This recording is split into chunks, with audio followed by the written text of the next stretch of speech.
ఇక్కడ మీకు ఒక సందేహం రావచ్చు, ఇది పెద్ద విశేషం ఏముంటుందండి అలా గంగ ప్రవహించడానికి?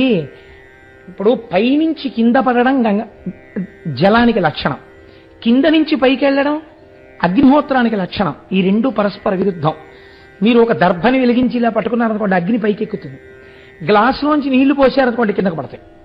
పైకెక్కదు నీరు, కిందకి పడదు అగ్ని. కాబట్టి ఏమైంది, ఇప్పుడు పైనుంచి నీళ్లు పోయడం పెద్ద విశేషమా? గంగా కింద పడిపో అంటే పడదా? కాదు. ఇందులో ఒక పెద్ద రహస్యం ఉంది, మీరు చాలా జాగ్రత్తగా గమనించాలి దీన్ని. గంగ పవిత్రమే. ఎందుకు పవిత్రం? స్వర్గలోకంలో ప్రయాణిస్తోంది కాబట్టి. ఇప్పుడు గంగ భూమి మీద పడింది, భూమి భరించలేదు పక్కన పెట్టండి. ఈశ్వరానుగ్రహం కలిగితే భూమి ఎందుకు భరించదండి? భరిస్తుంది. భూమి భరించి వదిలింది గంగని. ఇప్పుడు ఎవరు స్నానం చేస్తారు ఆవిడ కిందకి రాగానే? భూలోకంలో ఉన్న వాళ్ళు స్నానం చేస్తారు.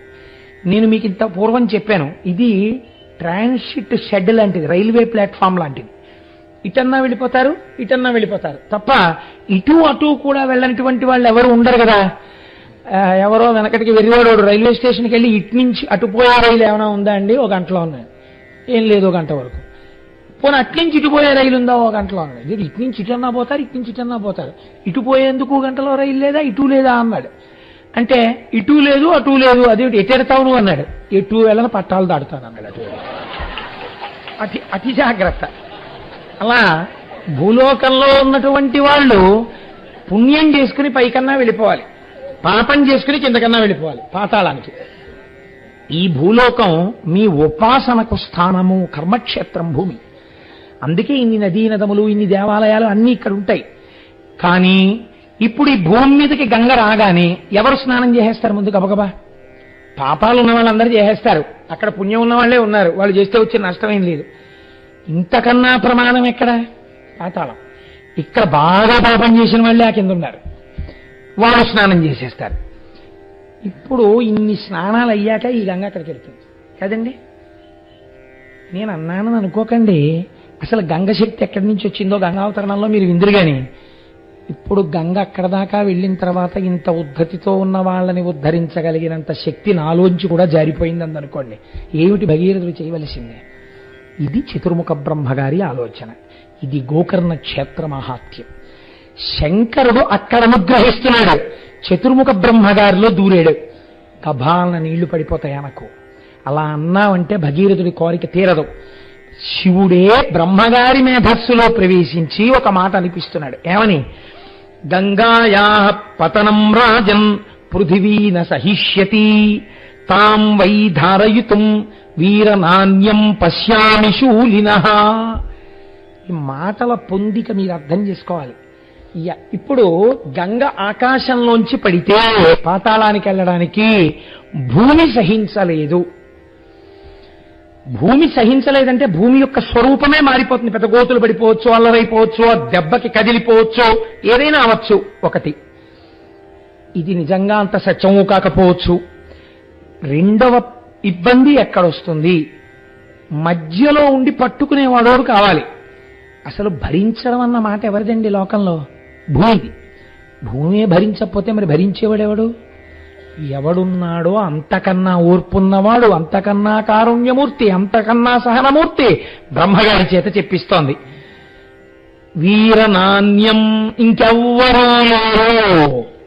నాణ్య పంధాయనాయ విద్యతే అని చెప్పేసినట్టే చెప్పేస్తున్నాడు. వేరొకరు లేరు అంత ఓర్పుతో ఎంతకైనా దిగజారి కోరిక తీర్చాలంటే పశ్యామి శూలినః, శూలము పట్టుకున్నవాడెవరో వాడే తీర్చగలడు. అయితే మీకు ఇక్కడ ఒక అనుమానం రావచ్చు, ఏమంటే శూలినః అంటే మరి ఈయన కూడా రాడా? శూలం పట్టుకున్నాడు కదా షణ్ముఖుడు అని. కాదు కాదు, గంగావతరణం ముందు కదండి. పైగా శూలి అన్న మాట ప్రధానంగా శంకరుణ్ణి వర్తించి ఉంటుంది. శూల, త్రిశూలం పట్టుకున్నవాడు అంటే సత్యమైన పరబ్రహ్మ. మూడు గుణములు, దానికి ఆధారమైనటువంటి నిర్గుణతత్వాన్ని చేతపట్టినవాడు. కాబట్టి ఆ శూలి వచ్చి ఇక్కడ నిలబడాలి. నిలబడితే గంగ పైనుంచి ఆయన మీద పడుతుంది, ఆయన తట్టుకోవాలి, తట్టుకుని కింద పడాలి. ఇందులో మీరు ఒక గమ్మత్తు గమనించాలి.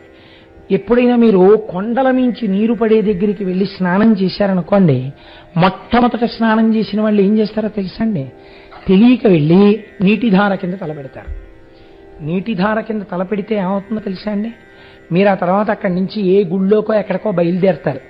బయలుదేరగానే తలలో దడ దడ దడ దడ దడ దడ దడ దడ దడ దడ శబ్దం, చెవుల్లోకి నీరు వెళ్ళిపోయి నిలబడిపోయి మాట వినపడకుండా ఇలా అంటున్న కొద్దీ తడి నీటితో కూడిన ముద్దలు బయటికి వస్తాయి.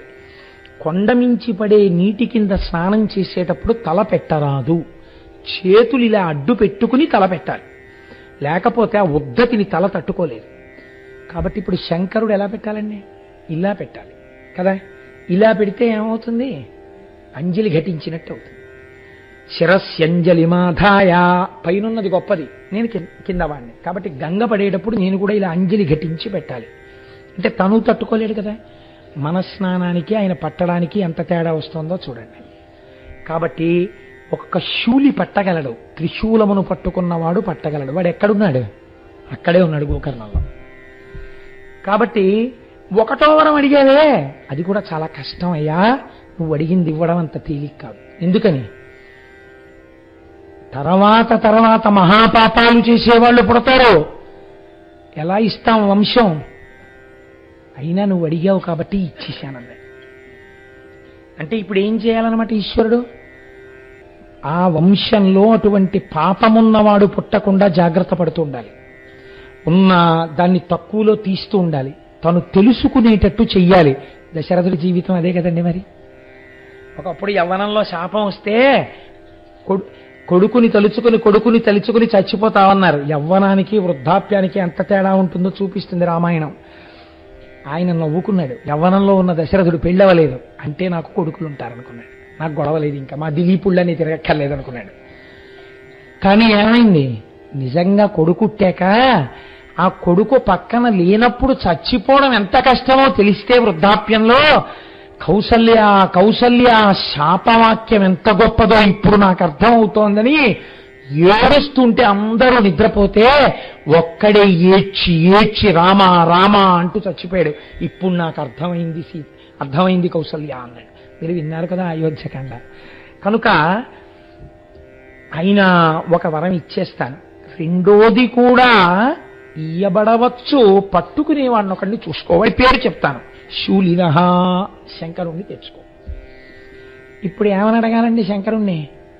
అయ్యా మీరేమనుకోకండి, తప్పుడు పనులన్నీ చేశారు మా వాళ్ళు కొంతమంది, గంగ పైనుంచి కింద పడుతుంది, భూమి పాడైపోతుంది, మీరు వచ్చి అలా కింద నించుంటే పైనుంచి వచ్చి గంగ మీ నెత్తి మీద పడుతుంది, మీరు భరిస్తూ ఉంటే అక్కడి నుంచి భూమి నుంచి పాతాళానికి ఎడుతుంది, మా వాళ్ళు ఉద్ధరింపబడతారు, మీరు అలా నించోండి అన్నారు అనుకోండి.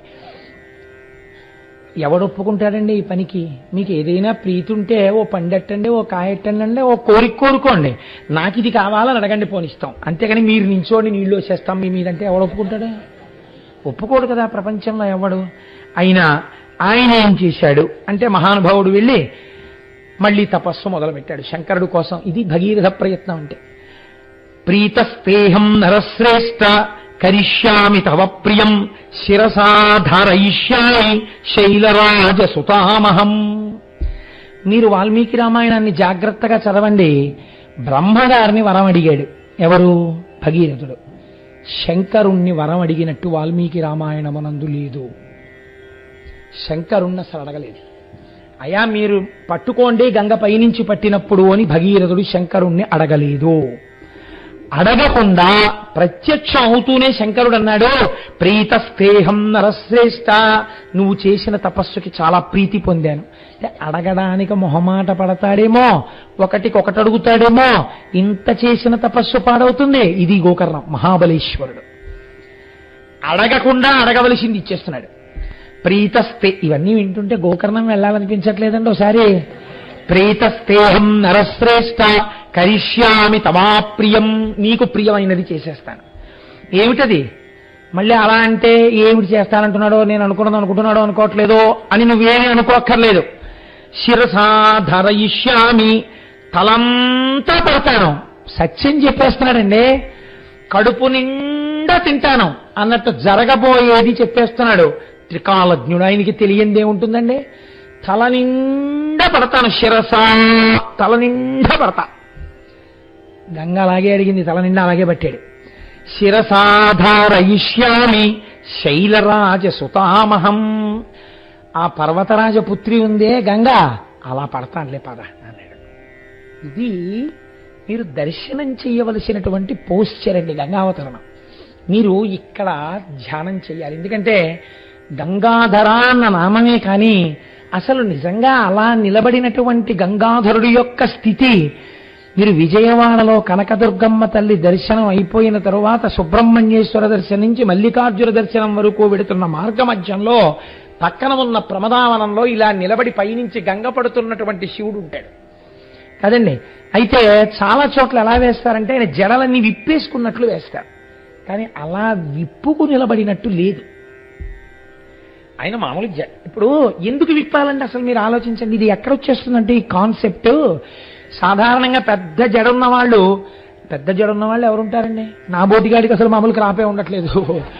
భగవంతుడు అనుగ్రహించి క్రాపు పాపిడి వచ్చేవాళ్ళకి వెంకటాచలం తీసుకెళ్తున్నాడు కాబట్టి కృప చేసి ఆ గొడవే లేకపోతుంది అనుకోండి. దీర్ఘమైన కేశపాశం ఎవరికి ఉంటుంది? సుమంగళికి ఉంటుంది కదా. వారు స్నానం చేసేటప్పుడు, తలస్నానం చేసేటప్పుడు కొన్ని ఇబ్బందులు లేకుండా ఏదో దాని గురించి మన మీద విచారణ అక్కర్లేదు, విరబోసుకుంటారు. అది దృష్టిలో పెట్టేసుకుని సాధారణంగా ఏం చేస్తారంటే కొప్పుతో చెయ్యరు కాబట్టి విరబోసుకుని ఆయన నిలబడ్డట్టుగా చెప్తుంటారు. మీరు ఆలోచించండి, అలా విరబోసుకుని నిలబడిపోతే అది ఒక పరిమితి ఏర్పడిపోయినట్టు శివుడికి కూడా. అలా నేను విప్పుకోపోతే ఈ జటాజూటం సరిగ్గా తడవదో లేకపోతే పడిశంబడుతుందో అలాంటి వాడికి పైన చంద్రుడిని ఇక్కడ ధరిస్తాడండి.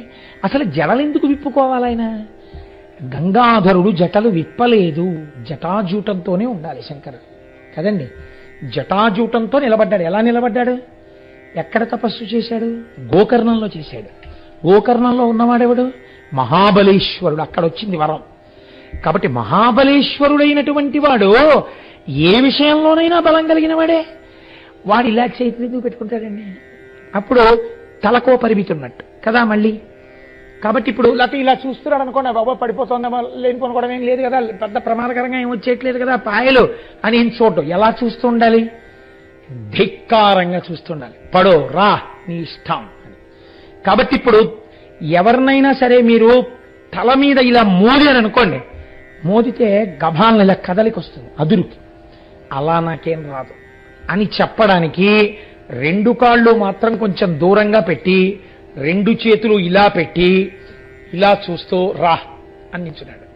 పాండురంగడు సాత్వికంగా నించుంటాడు, ఇక్కడ మహాబలేశ్వరుడుగానే నించున్నాడు. గోకర్ణంలో చేసిన తపస్సు గంగాధరమూర్తి అయింది. అది మీరు అన్వయం చేయాలి. అన్వయం చేసుకుని ఇక్కడ దర్శనం చేసుకోవాలి. ఏమి గంగాధరుడివయ్యా, ఈశ్వర ఏమి నిలబడ్డావయ్యా, నువ్వు మహాబలేశ్వరుడివి. నువ్వు మాకు ఇక్కడ ఉండగా మాకేం లోటు? మమ్మల్ని ఎవరేం చెయ్యగలరు? మమ్మల్ని ఎవరేం చెయ్యలేరు. ఓవర్ బ్రిడ్జి డౌన్ లో కారును గుద్ది కింద పడ్డా ఇంకొక వాహనం కూడా వచ్చి తగలడానికి వీళ్ళు ఆగిపోవలసిందే వాహనాలు తప్ప. అంటే నేను ఎవరిని పడిపోమని చెప్పట్లేదు. అలాగా ఈశ్వరాజ్ఞ లేకపోతే ఆయన రక్షిస్తుండగా ఎవ్వడు చెనకలేడు.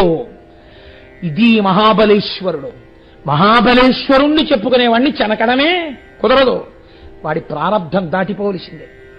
కాబట్టి ఇలా నిలబడిపోతే గంగాధరుడై హిమవత్ పర్వతం మీద నిలబడ్డాడు. ఎందుకు హిమవత్ పర్వతం మీద నిలబడాలి? పడడం ఒక పవిత్రమైన ప్రదేశంలో గంగ పడాలని నిర్ణయించుకుని నిలబడ్డాడు. ఇంకొక కోరిక కాదు ఆయనకి, ఆయన అక్కడైనా పట్టగలడు. ఆవిడికో పవిత్ర స్థలం చూపించాలనుకున్నాడు. వెళ్ళి నిలబడితే చిత్రం ఏమిటి? ఆవిడ అనుకుందిట మనస్సులో, చతుర్ముఖ బ్రహ్మగారు వచ్చి శూలిన అడిగో నించున్నాడు శంకరుడు. గంగా భగీరథుడి కోరిక తీర్చు. మీరు ఎప్పుడు గంగావతరణాన్ని లోపల దర్శనం చేసినా మీకొకటి దర్శనం అవ్వాలండి. ఈ గంగ మొట్టమొదట ఆకాశంలోంచి జారి పెద్ద ధార శివుడి తల మీద పడుతుండగా ఆ పట్టడం భూమే పట్టలేదంటే ఎంత ప్రవాహం పడిపోతుందో, ఈ శంకరుడు ఎలా పడతాడో పట్టగలడన్న నమ్మకంతో నా కోసమని ఈ పని చెయ్యడానికి సిద్ధపడ్డ పరమాత్మ అని కృతజ్ఞతతో చూస్తూ తను పక్కనున్నాడనుకోండి, ఏమవుతుంది? ఓ పాయ ఈయన మీద పడుతుంది, ఈయన వెళ్ళిపోతాడు ఆ ప్రవాహంలో. కాబట్టి భగీరథుడు పక్కన ఉంటాడా? ఉండకూడదు. అదే సనక సనందనాథులకి దక్షిణామూర్తి ఏంటి? అది మహాబలేశ్వరమూర్తి. కాబట్టి దూరంగా ఎక్కడో నించోవాలి. నించుని చూడండి, ఇంట్లో పెద్ద చెట్టు కొమ్మ కొట్టించుకునేవాడు యజమాని దూరంగా నించుని జాగ్రత్త అంటుంటాడు. దాంట్లో నిష్ణాతులు తారెట్టుకులు అవుతుంటారు. యజమాని ఏం కొమ్మ కింద నించోడు, మా కొమ్మే కదా అని. అలా ఎవడు గంగ కావాలో వాడు దూరంగా నించుంటాడు. దూరంగా నించుంటే ఈ గంగ పడుతూ ఉండాలి. అమ్మ గంగ పడుతుంది, శివుడి మీద పడుతుంది, శివుడి మీద పడ్డాక భూమి మీద పడుతుంది, భూమి మీద పడ్డాక పాతాళానికి వెళ్ళాలి. పాతాళంలో బూది కుప్పలు ఎక్కడున్నాయో అక్కడ చోటు చూపించడానికి నేను రెడీగా ఉండాలి వాహనంతో. కాబట్టి గుర్రాలని కట్టుకుని ఉన్నాడు. కింద పడితే పరిగెత్తుకుంటూ గుర్రం మీద వెళ్ళి ఆ రథం మీద వెళ్ళి దారి చూపిస్తాడనమాట గంగకి. ఆయన అలా దండం పెడుతూ కూర్చున్నాడు, దూరంగా నిలబడి ఉన్నాడు. ఇప్పుడు గంగ ఆకాశంలోంచి దూకబోతోంది మీదకి. దూకబోతూ ఆవిడ అనుకుందిట, విర్రాడు. చాలా మంది శంకరుడి ప్రజ్ఞ గమనించకుండా భోళాశంకరుడు అంటుంటారు. భోళాశంకర తత్వం అంత వెర్రితత్వం ఏం కాదైంది. ఆయనంత ప్రాజ్ఞుడెవరు ఉంటారండి? ఆయనకి తెలియనిది ఏముంటుంది? అందుకే శూలినహ అన్నాడు మహానుభావుడు బ్రహ్మగారు. ఏమిటో నించున్నాడు, నన్ను పట్టుకోవడం అంటే మాటలు అనుకుంటున్నాడు. ఆ పైనుంచి నేను ఈయన తల మీద పడి ప్రవాహ వేగంతో వెళ్ళిపోతుంటే ఆ వేగంలో ఈడ్చుకెళ్ళిపోతా పాతాళానికి. మళ్ళీ ఇక్కడ నించున్నవాడు మళ్ళీ కన్ను మూసి కన్ను తెరిచేటప్పటికి ఎక్కడ తేల్తాడు? స్పృహ తప్పిపోయి పాతాళలోకంలో తేల్తాడు. ఏమిటో ఎందుకు నించోవడం, ఎందుకు వెర్రి ఇంత గొప్ప అనుకుందిట. సాకథం చిన్మహీం గంతుం న శక్నోత్యస్తమాస్థిత నైవ నిర్గమనం లోభే జటామండలమోహిత. పడ్డం మొదలెట్టింది పైనుంచి. ఈయనేం చేశాడు? ఇలా కూడా చూడలేదు. నేను పట్టించుకునేది ఇలాగే నించున్నాడంతే.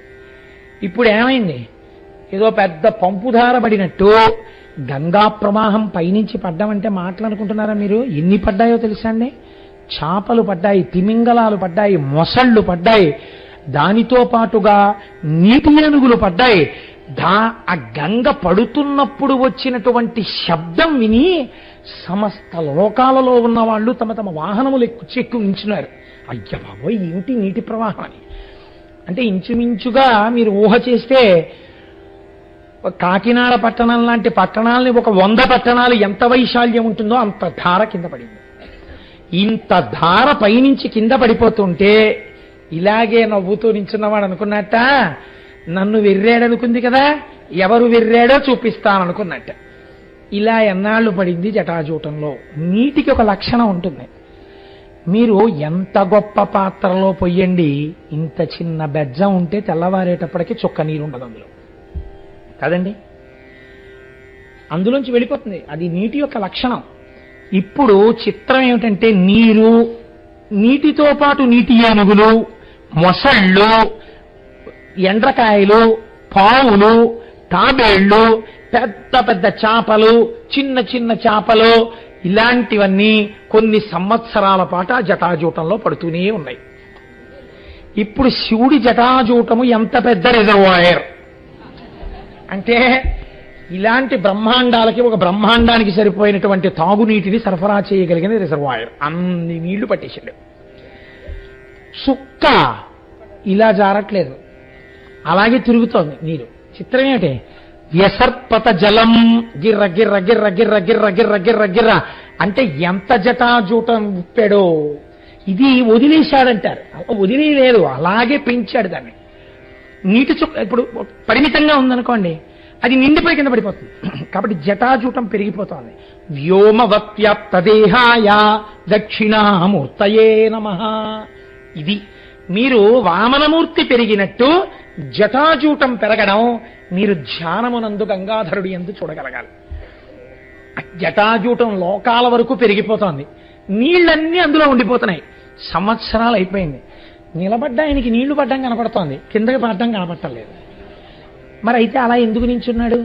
2 కారణాలు. నీరన్నది తల మీద పడ్డాక కింద పడుతుందని ఒకటి నమ్మాడు. జుట్టు కదా నీరెందుకుంటుంది అని ఒకటి అనుకున్నాడు. రెండోది ఏమనుకున్నాడు? తప్పకుండా నా కోసమే పట్టుకుని ఉంచాడు కాబట్టి కింద వదులుతాడు. అన్నింటినీ మించి భయం ఏమిటంటే కొంచెం దగ్గరికి వెళ్ళి అయ్యా ఏంటండి పట్టలేదని అడుగుదామంటే వదిలేస్తే తనే దగ్గరికి వెళ్ళాక కరెక్ట్గా కింద పడితే తను ఉండడం. కాబట్టి దగ్గరికి వెళ్ళి అడగచ్చా? అడగలేరు మీరు గంగావతరణాన్నండి, శ్లోకాలు కాదండి, ఇక్కడ దర్శనం చెయ్యాలి. ఇప్పుడు ఎన్ని పరిపరి వేదనలు పొందుతున్నాడో భగీరథుడు అక్కడ. ఎందుకు భగీరథ తపస్సు అన్నారు. ఎంత పరితపించిపోయాడో కంటి ముందు కనపడుతోంది జలధారలో. ఆ పైవాళ్ళు చూస్తున్నారు. ఏమిటి చూస్తున్నారు? కరెక్ట్గా ఇలా కొంచెం పైకి వస్తోంది, ఇదంతా పడిపోతుంది, మళ్ళీ ఇలా పెరుగుతోంది. ఇలా హారిజాంటల్ గా పెరుగుతోంది, వెర్టికల్ గా పెరుగుతోంది. ఎన్ని నీళ్లు పోసేసినా ట్యాంక్ పెరుగుతూనే ఉంది, పడుతూనే ఉంది గంగ. చక్కగా అందులోనే చేపలు తిరుగుతున్నాయి, అందులోనే మొసళ్ళు తిరుగుతున్నాయి, అందులోనే నీటి ఏనుగులు తిరుగుతున్నాయి. చుక్క నీరు కింద పడదు. ఏమిట్రా ఈ చిత్రం అని అలాగే ఉన్నారు. కొన్ని సంవత్సరాలు తిరిగిన తర్వాత ఈవిడ అనుకుందిట, అరేరే చిన్న కన్నం దొరికితే జారిపోవడం నాకొచ్చు, ఇంత పెద్ద ధారని ఒక లోహం కాదు తన జుట్టు ముడితో కట్టేశాడు కొన్నేళ్లు గంగావతరణాన్ని. ఈయన ప్రాజ్ఞుడంటే, ఈయన పరమపురుషుడంటే, ఈయన పరబ్రహ్మం అంటే తెలియక వెర్రితనానికి పోయాను. ఈయన పరమాత్మ, ఈయన శరీరానికి తగలడం నా భాగ్యం. ఈయనే వదిలితేనా ఇలా జారిపోతాను. ఇలా జారిపోయినప్పుడు ఇప్పుడు తలకి తగలడం కాదు, ఈయన ఒళ్ళంత తరువుతో కింద పడిపోతాను అంటే నాకు పరబ్రహ్మ స్పర్శ కలుగుతోంది, నేను పునీతమైపోతున్నాను అనుకుంది. అంతే వదిలేడా. ఈవిడికి ఈ బుద్ధి. ఆయనకి భగీరథుడికి మళ్ళీ తపస్సు మొదలెట్టాడు శంకరుడి కోసం. ఆయన యొక్క కార్యసిద్ధి ఏకకాలమునందు సంఘటించి వదిలిపెట్టాడు నీరు. ఆ నీరు వచ్చి బిందు సరోవరంలో పడింది. మొట్టమొదట బ్రహ్మగారు చేసి తపస్సు చేసినటువంటి స్థలం. అక్కడి నుంచి 7 పాయలుగా విడిపోయింది. తూర్పుకి కొన్ని పాయలు, పశ్చిమానికి కొన్ని పాయలు వెళ్ళిపోయి భగీరథుణ్ణి అనుసరించి ఒక పాయ వెళ్ళిపోయేటట్టుగా ఆయన అనుగ్రహించాడు. ఇది ఈశ్వరతత్వం అంటే. మీరు నేను నిజంగా తీసుకొచ్చి ఒక గ్లాసుడు నీళ్ళు ఇలా పోసామనుకోండి, పోస్తే ఈ పోస్తున్న నీళ్లు ఒక పాయగా ఇటు వెళ్ళుగాక, ఒక పాయగా అటు వెళ్ళుగాక, ఒక పాయ సుబ్రహ్మణ్యుడికి పూజ జరిగిన వైపు వెళ్ళుగాక అన్నాను అనుకోండి, నీ మోహం అని పల్లవన్న వైపు వెళ్ళిపోతుంది. నీరు పల్లమెరుగు నిజము దేవుడు ఎరుగు. అలా ఏం వెళ్ళదు. అంటే శంకరస్య ఇవ శాసనాత్, ఆయన ఎవరెవరికి ఎటువైపు ఎంత అవసరమో అటు పంపాడు నీరు. ఇది ఈశ్వరాజ్ఞ. ఏమి శంకరుడండి, ఏమి మహాదేవుడండి నిజంగా. ఆయన ఒక పాయని ఎలా చెప్పాడో చూడండి. భగీరథుడితో వెళ్ళు అన్నాడు. ఇప్పుడు ముందు భగీరథుడి రథం వెడుతోంది, వెనకాతల గంగ వెళ్ళిపోతోంది. ఇలా వెళ్ళిపోతుంటే ఒక ఆశ్చర్యం జరిగిందిట. ఇప్పుడు లోకానికంతటికీ ఒక విషయం తెలిసింది. ఏమిటిది? గంగ పవిత్రమైపోయింది శంకరుడికి తగలడం వల్ల. ఇది నేను చెప్పట్లేదు, ఆయనే అంటారు. గగనా శంకర స్థిత తతో ధరణిమాశ్రిత వ్యసర్పత జలం తత్ర తీవ్ర శబ్ద పురస్కృతం. పెద్ద చప్పుడుతో ఖాళీగా ఉన్న దాంట్లో పడితేనే చప్పుడు సరికదా, సగం నిండిన దాంట్లో నీళ్లు పడ్డాయనుకోండి ఇంకా చప్పుడు. ఇంత చప్పుడుతో పడ్డ నీరు ఇప్పుడు ఆయన నుంచి భూమి మీదకు పడితే కొత్త చప్పుడు, ప్రవహిస్తుంటే ఇంత చప్పుడు. ఈ చప్పుడు చాలలేదన్నట్టు ఉరే ఉరే ఉరే ఉరే విచిత్రం చూసావా, ఆకాశగంగా ఇన్నేళ్ల నుండి ఉండిపోయింది జటాజూటంలోంచి శంకరుడి మించి కింద పడిపోతుంది. ఇప్పుడు అందరికీ సంతోషం ఏంటి అంటే, నీళ్లలో స్నానం చేయడం సంతోషం కాదు, ఆయనకి తగిలి పడ్డ దగ్గరికి వెళ్ళి స్నానం చేయడం. కానీ అది పడుతోంది ఇంకాను. అక్కడ తల పెట్టడం, స్నానం చేయడం ఎవరికి సాధ్యం కాదు, ఈడ్చేస్తుంది. అక్కడ శంకరుడు ఒక్కడే నిలబడగలడు. కాబట్టి అది ఆయన శక్తిని చూపిస్తుంది. దేవతలు ఎటువంటి వాళ్ళండి? తత్ర దేవర్షి గంధర్వ వసుధా తలవాసిన భవాంగపతి తంతోయం పవిత్రమితి పస్పృశో. తర్వాత కింద పాయల్లో స్నానం చేద్దాం. ఇక్కడ వెంటనే శంకరుండి తగిలి పడుతోంది. అలా అందరినీ కూర్చోపెడితే ఆ దగ్గరగా కూర్చోవాలని ఎందుకు కోరుకుంటారండి? నాకు తెలుసు ఎంత భక్తితో ఉంటే ఆ కోరిక పుడుతుందో. అలా ఎక్కడో దూరంగా ఉన్నారనుకోండి, 2 గంటల సేపు నిలబడి ఒక్కసారి దగ్గరగా వెళ్ళి భగవంతుణ్ణి దర్శనం చేసుకోవాలని ఎందుకు తాపత్రయపడతాం? ఈశ్వరుడికి దగ్గరగా వెళ్ళాలన్న కోరిక మనుష్యుడికి సహజంగా ఉంటుంది. అందుకే అలా చూసేశాను కదండి అని వెళ్ళరండి ఎవరు. మహాలఘు దర్శనం ఇచ్చారనుకోండి, కోపడతాం మనం. ఎందుకు కోపడతాం? ఏం నీకు కనపడలేదా అంటే, కనపడడం వేరే, దగ్గరికి వెడితే వేరు. ఏమిటి దగ్గరికి వెడితే వేరు? ఈశ్వరుడి దగ్గర మనం ఈ మాట అంటాం చూడండి. అంతరాలయం దగ్గరికి తీసుకెళ్ళినా అంతరాలయంలో కదలరా అండి అంటాం. అంతరాలయంలో కదిలితే ఓసారి ముట్టుకోకూడదా అండి? ఓసారి ముట్టుకొనిస్తే ఏమంటే తల కొట్టుకోకూడదా అండి? తల కొట్టుకొని ఇస్తే ఏమంటే బయటికి వెళ్ళి 2 పూలు తెచ్చుకుంటాను వేసుకోవచ్చా అండి? ఇవి మీరు గుర్తు పెట్టుకోండి. ఈశ్వరుడి వైపుకి పరిగెత్తడానికి మీకు అంతర్లీనంగా ఉంది ఈ కోరిక. ఈ కోరికే ప్రపంచపటం మొత్తం మీద ఒక్క భారతదేశంలోనే ఉంది, ఇంకెక్కడ లేదు. దేవాలయంలోకి వెళ్ళిపోవాలని, భగవంతుణ్ణి కౌగలించుకోవాలని, దగ్గరగా వెళ్ళాలని, చూడాలని మనం పడే పరివేదన ఎవ్వరూ పడరు. ఎందుకని? మన జీవితాలు ఈశ్వరుల్లో కలిసిపోవాలని కోరుకోవడం అంతర్లీనంగా మనకున్నటువంటి సంప్రదాయం. కాబట్టి ఇప్పుడు వాళ్ళు ఏం చేశారు? అక్కడికి వెళ్ళి దాని కింద తల పెట్టలేక ఆ నీటిలో చెయ్యి పెట్టి తీసి చల్లుకున్నారు. కింద పాయల్లోకి వెళ్ళి స్నానం చేశారు. ఇప్పుడు ఏమైందో తెలుసా అండి? ఒక విచిత్రం జరిగింది. కింద నుంచి పైకి వెళ్ళిపోతున్నారు కొంతమంది, కొన్ని వేల మంది పైనుంచి కిందకు వచ్చేస్తున్నారు. ఎందుకు ఇలాగా అంటే, ఒరే మళ్ళీ మనకి అవకాశం వస్తుంది ఏంటి? మన పుణ్యం అయిపోతే మన కిందకు తోసేస్తారు. క్షీణే పుణ్యే మర్త్యలోకం విశంతి, పుణ్యం ఉన్నంత కాలం స్వర్గలోకంలో ఉంచి కిందకు తోసేస్తారు. మళ్ళీ కొత్త పుణ్యం సంపాదించేసుకోవాలి. కాబట్టి ఏం చేస్తున్నారట? వాళ్ళందరూ కిందకొచ్చి గంగలో స్నానం చేసి పైకి వెళ్ళిపోతున్నారు. మహాపాపాత్ములు భూమి మీద ఉన్న వాళ్ళు గంగలో స్నానం చేసి పాపాలపై పైకి వెళ్ళిపోతున్నారు. కిందకొచ్చేవాళ్ళు పైకి వెళ్ళేవాళ్ళు, కిందకొచ్చేవాళ్ళు పైకి వెళ్ళేవాళ్ళు. ఓ స్నానం అయిందా? అయిపోయిందండి, వెళ్ళిపోతున్నాం. ఓ మీరెక్కడికి వెళ్తున్నారు? స్నానానికి వెళ్తున్నామంటే వెళ్ళిపోయేవాళ్ళు.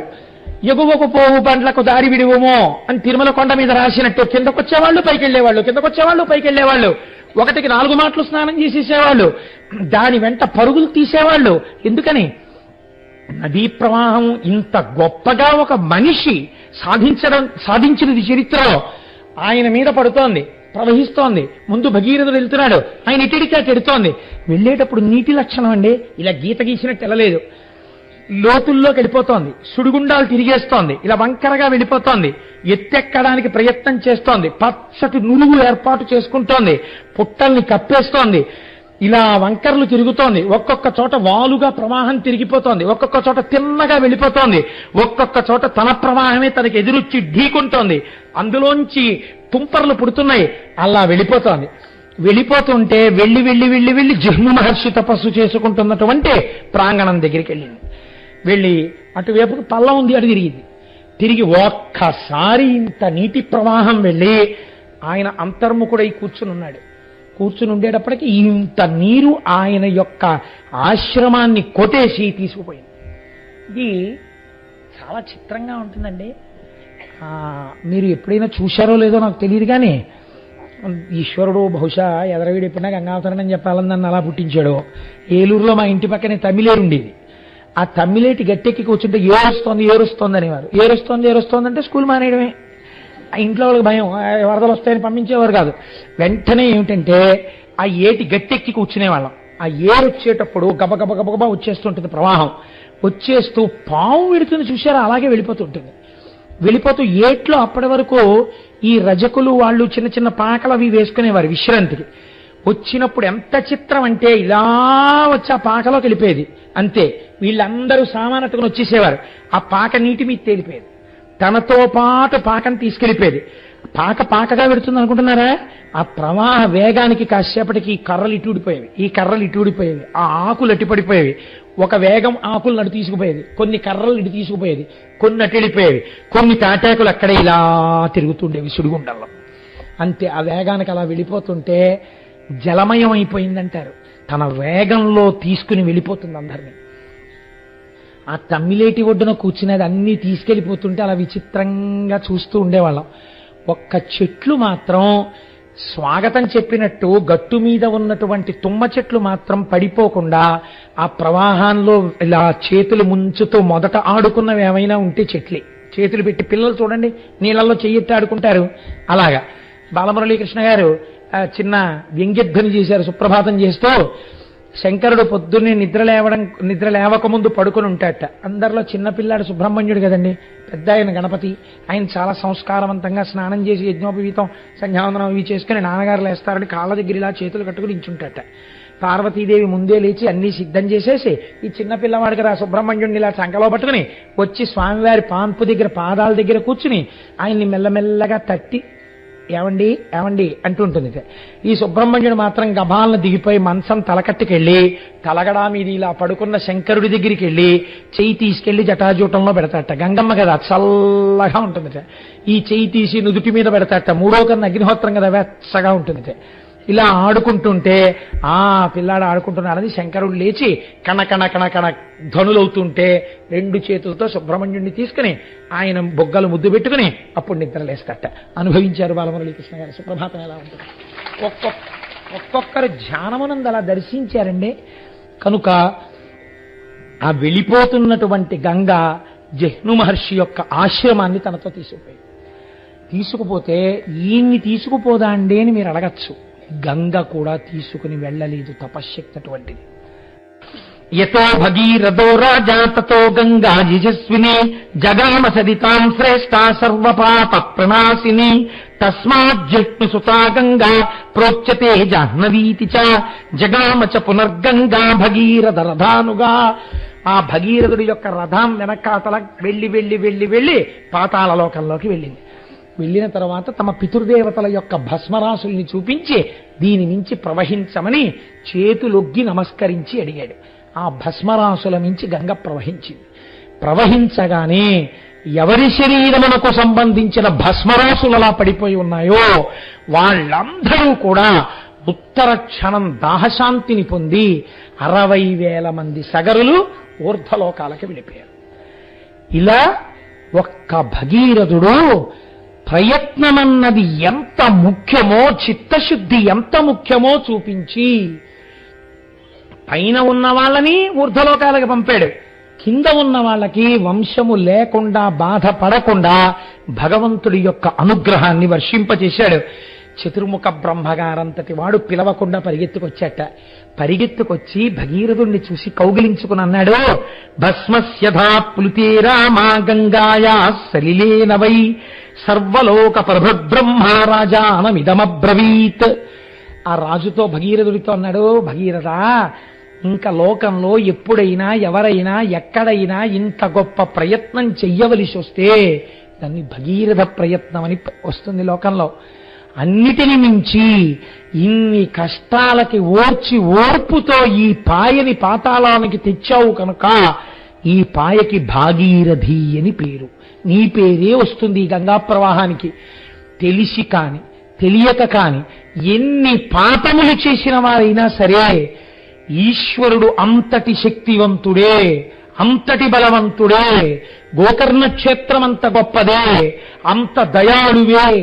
ఆయన శరీరమునకు తగలడము వలనే గంగకి ఇప్పటికీ ఎప్పటికీ ఎంతమంది పాపాలు కడిగినా కడగగలిగినటువంటి శక్తి నిలబడుతోందని నమ్మి గంగావతరణ కథని చేతులెత్తి నమస్కరించి పరమేశ్వరుడు అలా నిలబడినటువంటి ఆ గంగాధరుడి యొక్క పాదములను దర్శించి ఆ తెల్లటి పాదాలకి ఎవరు నమస్కరిస్తున్నారో, ఎవరు ఈ గంగావతరణ కథని అనుమానాలు పెట్టుకోకుండా విని నమ్మి నమస్కరిస్తున్నారో అటువంటి వారికి ఇదమాఖ్యానమవ్యగ్రో గంగావతరాం శుభం యః శృణోతి చకాకుత్స సర్వాన్ కామానవాప్నుయాత్. అసలు వాల్మీకి మహర్షి ఎక్కడ చెప్పరు ఫలశ్రుతులు. అలాంటి వారు షణ్ముఖోత్పత్తికి గంగావతరణానికి ఫలశ్రుతి చెప్పారు. ఎవరు పరమ పూజ్యభావముతో నమ్మి నమస్కరించి విశ్వాసముతో గంగావతరణము వింటున్నారో అటువంటి వారి యొక్క సమస్తమైన కోర్కెలు తీరుతాయి. సర్వే పాపాః ప్రణశ్యంతి.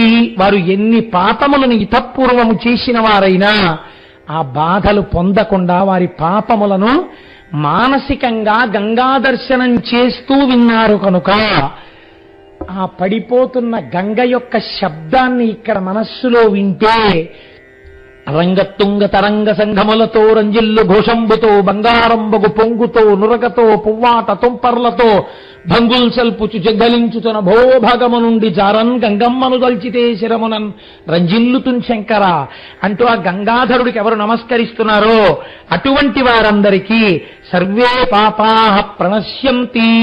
గంగా స్నానం కాదు, గంగావతరణమే విన్నారు కనుక వారి పాపములు పటాపంచలైపోయాయి. ఆయుకీర్తిశ్చ వర్ధతే. వారి యొక్క ఆయుర్దాయము చక్కగా వృద్ధిలోకి వచ్చి వారు దీర్ఘాయుష్మంతులవుతారు, చిరంజీవులవుతారు. వారికి ఏమి అపమృత్యు దోషం ఉండదు, ఏ ప్రమాదములు రావు. కీర్తిశ్చ వర్ధతే, చక్కటి కీర్తి పొందుతారు. కీర్తి ఎప్పుడు పొందుతారండి మీరు చెప్పండి? కీర్తి ఎప్పుడు వస్తుంది? ఆయన్ని చూడగానే అమ్మ మహానుభావుడండి నమస్కారం పెడదామని ఎప్పుడంటారు? సద్గుణములు కలిగినటువంటి వాడు, సత్కర్మానుష్ఠానము కలిగినటువంటి వాడు అయితే కీర్తి ఉంటుంది. అంటే ఈ గంగావతరణము వినడము చేత మనస్సు మారి భగవంతుడి వైపుకి మనస్సు ప్రచోదనమై సత్కర్మానుష్ఠానము కలిగి వేరొకసారి నేను పాపము చేయరాదన్న సద్బుద్ధి కలిగి వాడు పుణ్యాత్ముడై లోకము చేత కీర్తింపబడవలసిన వాడిగా మారుచున్నాడు. కనుక ఆయుకీర్తిశ్చ వర్ధతే. అంత పరమ పవిత్రమైనటువంటి గంగావతరణ ఆఖ్యానాన్ని ఇవాళ మీకు చాలా గొప్ప రోజు, సోమవారం ప్రదోషవేళ శివాష్టోత్తరం చదువుకుని శివమహాపురాణ వ్యాఖ్యానాంతర్గతంగా మనం గంగావతరణ ఘట్టాన్ని స్వామి సన్నిధానంలో కూర్చుని చెప్పుకున్నాం. మనం ఎంత భాగ్యవంతులం! ఈశ్వరుడు యొక్క హద్దులేని కారుణ్యం వినేటప్పుడు మామూలుగా వినడం కాదు, ఇలా ముక్కున వేలేసుకోకుండా వినలేనటువంటి లీల ఏది ఉన్నదో, ఎంత చమత్కారమైనటువంటిదో, ఎంత కారుణ్యమూర్తియో ఆవిష్కరించేది, ఏది విని ఏది ఒక్కసారి తలుచుకుంటే మన పాపములు పటాపంచలైపోతాయో, భక్తినిస్తుందో అటువంటిది. పేరు చెప్పను చిన్న సస్పెన్స్ ఉంచితే బాగుంటుంది. మధ్యాహ్నం భోజనానికి రండి, ఏం వండుతానో చొద్దురు గాని అంటే ఎప్పుడు 1 గంట అవుతుందా అని ఇలా వాచి చూసుకున్నటువంటి భర్తలా రేపటి రోజున ఈశ్వరుడు అంత పరమ పవిత్రమైన ఆఖ్యానమును నా చేత చెప్పించి మిమ్మల్ని వినేటట్టు చేసి ఉభయులను ఉద్ధరించుగాక అని పరమేశ్వరుడి పాదములు పట్టి ప్రార్థన చేస్తూ